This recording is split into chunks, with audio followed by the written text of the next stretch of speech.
Thanks, folks, and welcome to micro edition of Constructing Procedural Worlds talk.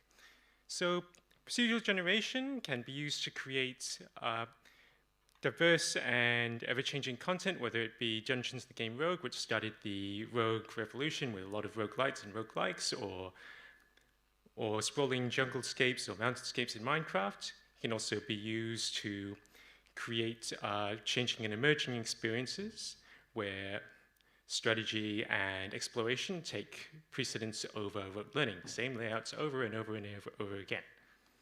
So thank you for mentioning that we've been working with procedural generation since starting Earth Worlds, and we've been in early access for way too long, since 2018. So we throw the player into a procedural death labyrinth. They progress utilizing their wits, their reflexes, and twisting the world to their advantage.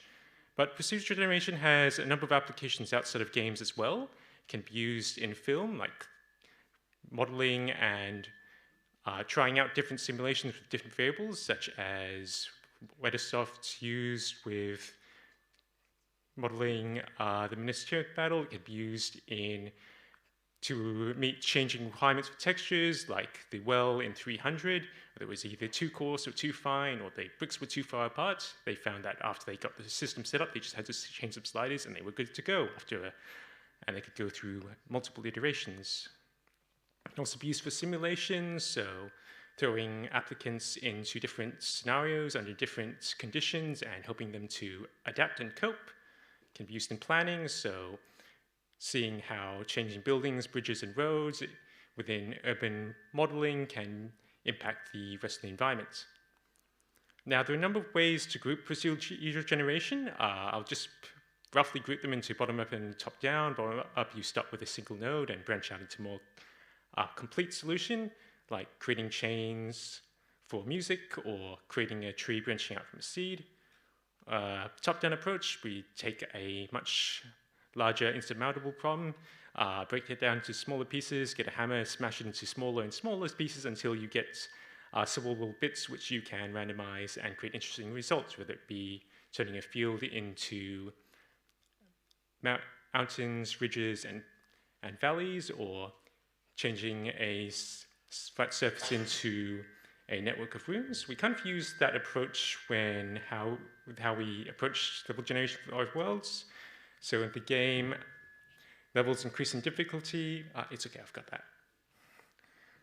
Dying places you in a new randomized set of worlds.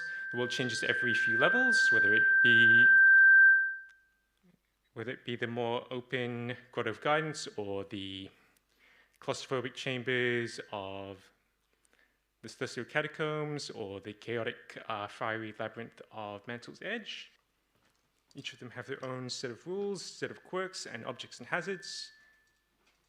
You can also change things up a bit by adding special rules, such as level themes, whether it be a tower where lava chases the player, or flood passageways for mines of fish, or bosses that span across the entire level. With level generation, we kind of split the level area into a grid, so these grids is composed of cells. These cells have 4 different potential directions, north, east, south, or west. These create a snaking path to the exit. Each of these cells divide into rooms. Each of these rooms have randomized entrance points, and each of them are assigned a template, which determine the tile layout and any predefined existing objects. In addition to that, we add template pieces like floating islands or hazard pits, which can turn into like lava, spring spikes, or prickly briars. To make sure that the area is solvable, one of the tricks that we use is to add areas of ascension. These can turn into ladders, bouncy platforms, climbable chains, lifts, to make sure that all of the ledges are reachable. And I think I'm about to run out of time, so thanks for checking in, and I'm happy to chat about this after the session.